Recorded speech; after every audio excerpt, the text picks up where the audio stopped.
Hello dear student, again welcome back in the class of assembly physics. आज अपन जो topic पढ़ने वाले हैं वो conservation of angular momentum, that means कोणीय संवेग का संरक्षण। ठीक है, देखिए प्रीवियस वीडियो में हमने पढ़ा कोणीय संवेग होता क्या है। संवेग दो प्रकार से पढ़ा था, एक तो रैखिक संवेग और दूसरा कोणीय संवेग। रैखिक संवेग सिंपल है, जब कोई पार्टिकल एक रैखिक दिशा में गति करता हो, मतलब सीधी गति करता हो, तो उसके पास जो मोमेंटम होता है वो क्या होता है, रैखिक संवेग P इक्वल्स टू क्या होता है, mv, अर्थात द्रव्यमान और वेग का गुणनफल। इसी प्रकार यदि कोई पार्टिकल यदि वृत्तीय गति या घूर्णन गति या कोणीय गति करता है तो उस दरमियान उसके पास जो मोमेंटम रहता है वो क्या रहता है, कोणीय संवेग रहता है। तो एंगुलर मोमेंटम का हमारा टॉपिक चल रहा था जिसमें हमने J की वैल्यू निकाली थी। J इक्वल्स टू हमने पढ़ा था, पहले तो क्या पढ़ा था, R क्रॉस P। देखिए हमने इसको हर प्रकार से पढ़ा था, ठीक है, R क्रॉस P और J इक्वल्स अपन लिख सकते हैं R P साइन थीटा। ठीक है, J इक्वल्स टू अपन क्या लिख सकते हैं, R P साइन थीटा। अब ये मैक्सिमम मिनिमम कब होता है, साइन थीटा पे होता है, ये डिस्कस हम कर चुके थे। और लास्ट में हमने J इक्वल्स टू प्रूफ किया था I ओमेगा, वेयर I क्या था, where I is nothing but m r square, अर्थात मोमेंट ऑफ इनर्शिया। ये सब बातें हमने प्रीवियस वीडियो में कर ली थी। ये कैसे आता है इसको अपन ने, इसके लिए अपन ने एक डेरिवेशन भी देखा था। इसमें यदि आपको टॉपिक में थोड़ा सा भी कोई प्रॉब्लम है तो प्लीज एक बार आप प्रीवियस वीडियो वॉच कीजिए, उसके बाद इसके बाद आप ये वीडियो देखिए, आपको वीडियो पूरा समझ में आएगा। ठीक है, आज अपन बात कर रहे हैं कंजर्वेशन ऑफ एंगुलर मोमेंटम, अर्थात कोणीय संवेग का संरक्षण। अब इसको पढ़ने के लिए आपको दो टर्म आनी चाहिए। देखिए दो सिंपल टर्म के बारे में आपको पता होना चाहिए। पहला तो है F और सेकेंड वन इज टॉर्क। देखिए ये तो है फोर्स और ये है टॉर्क, अर्थात ये है बल और ये है बलागुण। ये क्या है, बलागुण। देखिए आपको यदि डिफरेंस पता है टो और एफ में तो आप कभी भी इजीली क्या कर सकते हो, डिफाइन कर सकते हो किस चीज के बारे में, कंजर्वेशन ऑफ एंगुलर मोमेंटम के बारे में। देखिए कैसे, अब बल और बलागुण में क्या फर्क होता है, तो देखिए जिस प्रकार रेखीय गति में क्या होता है dp/dt, इसको आप क्या बोलते हो, बल, अर्थात संवेग में परिवर्तन की दर को आप क्या बोलते हो, बल, यही बोलते हो ना। इसी प्रकार वृत्तीय गति या रोटेशनल मोशन में या घूर्णन गति में जब कोई कण गोल गोल घूमता है तो घूर्णन गति में क्या होता है, dJ/dt, अर्थात कोणीय संवेग में परिवर्तन की दर क्या बन जाती है, टो बन जाती है, जिसको अपन क्या बोलते हैं, बलागुण बोलते हैं। मतलब जैसे मान लीजिए कि आप इससे समझिए, इससे आपको इजीली समझ में आ जाएगा। जैसे मान लीजिए कि एक कोई पार्टिकल P संवेग से क्या कर रहा है, गति कर रहा है। अब आपको उसको संवेग बढ़ाना है तो क्या देना पड़ेगा, बल लगाना पड़ेगा। अब ऐसे मान लीजिए कि यदि कोई घूर्णन गति कर रहा है, फिर आपको क्या करवाना है, उसका जो कोणीय संवेग को बढ़ाना है तो आपको क्या देना पड़ेगा, बल देना पड़ेगा, अर्थात बल आघूर्ण देना पड़ेगा। तो क्या होता है, R cross F। R cross F का मतलब क्या हो गया, this is a product of two vectors. ये क्या हो जाएगा, प्रोडक्ट ऑफ टू वेक्टर्स, या वेक्टर प्रोडक्ट बोल सकते हो, vector product of two quantities. पहला तो क्या हो जाएगा, रेडियस, और सेकेंड वन इज क्या हो जाएगा, फोर्स, अर्थात बल और त्रिज्या का सदिश गुणनफल क्या बन जाता है, टॉर्क। देखिए टॉर्क में बल भी आ रहा है, टॉर्क में बल भी आ रहा है। अब ये क्यों आता है, तो इसको समझने के लिए जैसे मान लीजिए कि जब कोई पार्टिकल घूर्णन गति करता है तो घूर्णन के साथ साथ रेखीय गति भी करता है। अब आप कहोगे कि सर ऐसे कैसे, वो तो घूर्णन कर रहा है ना, रेखीय गति कैसे करेगा।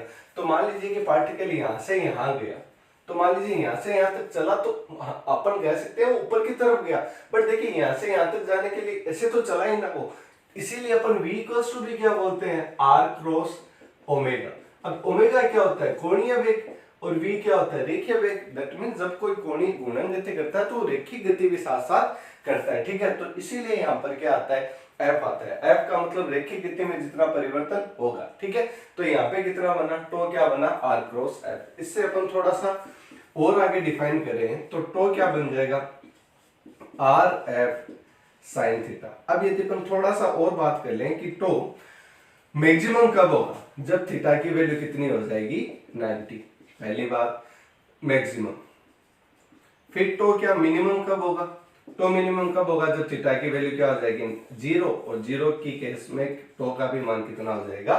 0। मतलब आर और एफ के बीच एंगल क्या हो जाए? 0। उस कंडीशन में टो क्या हो जाएगा? 0 हो जाएगा। ठीक है, अब अपन थोड़ा सा और बात करते हैं। जैसे मान लीजिए कि आपको आर और एफ वेक्टर के फॉर्म में दे रखा है, फिर टो का मान निकालने का बोले, थीटा नहीं दे आपको, जैसे मान लीजिए कि आर दे दे, जैसे मान लीजिए कोई भी, जैसे 5x आई कैप, 4y जे कैप और 3z के कैप, वोटेवर जो भी है ना, एफ दे दे, जैसे कुछ भी दे दे, एफ को F X, F Y, F Z, यहाँ पे आई, जे और के लगा दे, तो फिर आप कैसे सोल्व करोगे? फिर आप टो की वैल्यू कैसे निकालोगे? तो इसके लिए अपन टो कैसे निकालेंगे? बस सिंपल डिटर्मिनेंट क्या कर लेंगे? सोल्व आई जे कैप कर लेंगे। यहाँ पे कितना आ जाएगा? आर क्रॉस एफ है ना, तो ये क्या हो जाएगा? R X, R Y, R Z, ये क्या हो जाएगा? F X, F Y, F Z. Simple value निकालने के लिए, किसकी? टो की वैल्यू निकालने के लिए। ठीक है, तो यहाँ पे डिफरेंस समझ में आया ना? टॉर्क और फोर्स क्या होता है? बल तो होता है रैखिक संवेग में परिवर्तन करने के लिए, और टॉर्क क्या होता है? बल कोणीय संवेग में परिवर्तन करने के लिए जो चीज होती है वो क्या होती है? बल आघूर्ण होती है। इसको एक सिंपल आपको मैं बताऊं, जैसे अपन गेट खोलते हैं ना, तो गेट खोलने के लिए जो आपका हुक लगा रहता है वो बहुत दूरी पर रहता है। क्यों? क्योंकि टो क्या होता है? बल आघूर्ण। कोई चीज को गोल गोल घुमाने के लिए आपको जो फोर्स रिक्वायर्ड रहता है वो क्या कहलाता है? बल आघूर्ण कहलाता है। अब आप गोल गोल, जैसे मान लीजिए कि आप गेट खोलते हो, तो ध्यान से देखो, अपने फ्रेम ऑफ रेफरेंस के सापेक्ष वो घूमता तो गोल गोल ही है ना, तो देखिए आर क्रॉस क्या होता है? एफ होता है। ठीक है, अब मान लीजिए कि ये यदि कांस्टेंट है, आर बढ़ गया तो एफ को क्या होना पड़ेगा? कम होना पड़ेगा। इसीलिए जो दरवाजे के हुक वगैरह होते हैं वो एट द पॉइंट लगाए जाते हैं, मतलब एंड पॉइंट ऑफ एंड पे, मतलब जहां पे गेट खत्म होता है वहां पे लगाए जाते हैं, ताकि आर का मान क्या हो जाए? बढ़ जाए। आर का मान बढ़ गया तो अपने आप ही एफ का मान क्या हो जाएगा? कम हो जाएगा। ठीक है, तो ये रहता है बल तथा बल आघूर्ण। ठीक है, अब हमारे वापस अपन टॉपिक पे चलते हैं जिसका नाम है कंजर्वेशन ऑफ एंगुलर मोमेंटम। तो देखिए, एंगुलर मोमेंटम का कंजर्वेशन बहुत इजी है, मतलब इवन एक आपको क्या करना है? डिफरेंशिएट करना है, और आप आसानी से फाइंड आउट कर सकते हो किसको? कंजर्वेशन ऑफ एंगुलर मोमेंटम को। देखिए, हम जानते हैं जे इक्वल्स, आपको किसका कंजर्वेशन चाहिए? एंगुलर मोमेंटम का। तो एंगुलर मोमेंटम जे होता है कितना? जे होता है कितना? कितना पढ़ा था हमने?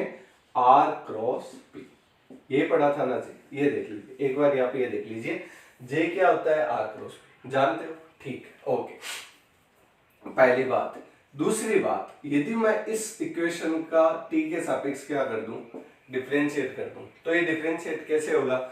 ये होगा डी बाय dt, और क्या लग जाएगा? r क्रॉस p, मतलब a डॉट b का। a डॉट b का क्या होता है? जब आप r के सापेक्ष कर रहे हो तो p तो बाहर चला जाएगा, और dr बाय कितना हो जाएगा? dt, प्लस ये कितना हो जाएगा? इस बार क्या हो जाएगा? r बाहर चला जाएगा, और dp बाय कितना हो जाएगा? dt। यहाँ पे कितना आ जाएगा? dj by dt। अच्छा, एक बात बताइए, dr बाय dt क्या होता है? वेलोसिटी। और p क्या होता है? P होता है mv, और dr बाई dt कितना होता है? देखिए कितना सिंपल है फिजिक्स, कितना आ गया? v। तो यहाँ पे वैल्यू यदि अपन पुट करें तो यहाँ पे m तो अदिश राशि है, बाहर आ जाएगी, तो v क्रॉस क्या आ जाएगा?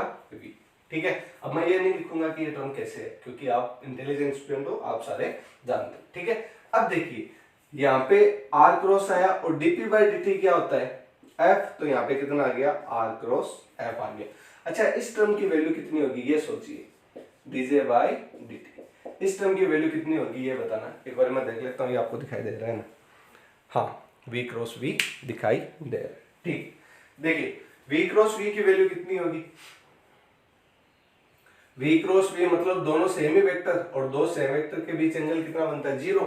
तो v साइन थीटा, और साइन 0 का मान 0, दैट मीन्स थीटा के अकॉर्डिंग ये कितना हो गया? 0। थीटा के अकॉर्डिंग ये कितना हो गया? 0। दैट मीन्स जो हमारे पास एंगुलर मोमेंटम की जो वैल्यू आई वो कितनी आई? एंगुलर मोमेंटम की वैल्यू आएगी हमारे पास dj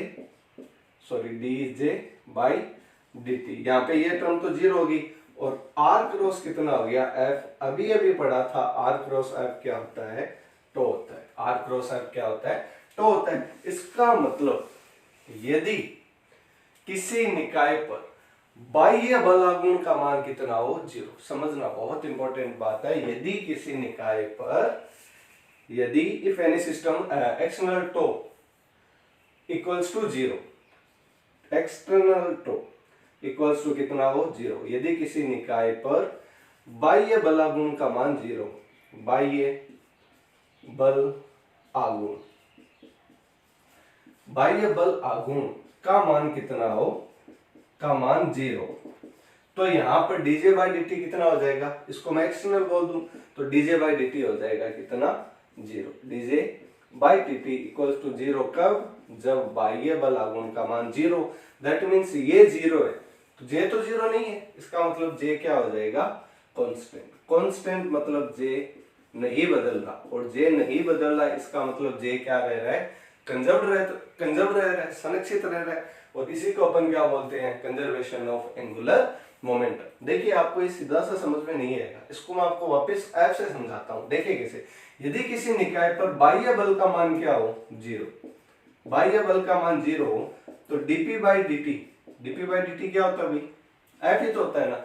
अब यदि बाह्य बल का मान कितना हो 0 तो p क्या होता है, कांस्टेंट। हमने कई जगह पढ़ा है, ये क्लासरूम में भी पढ़ा है काफी टाइम, ठीक है, जब हमने डिस्कस किया था संवेग संरक्षण, इसमें ये बोलते हैं ना कि यदि किसी निकाय पर बाह्य बल का मान 0 तो संवेग क्या रहता है, संरक्षित रहता है। ठीक उसी प्रकार से यदि बाह्य बल की जगह मैं बाह्य बल आघूर्ण कर दूं और उसका मान 0 कर दूं तो निकाय का क्या रहेगा, कोणीय संवेग क्या रहता है, संरक्षित रहता है। ये एग्जाम में पूछा जाता है, थोड़ा सा इंपॉर्टेंट है, इसलिए मैंने इसको अलग से इस पे क्या बनाया, वीडियो बनाया।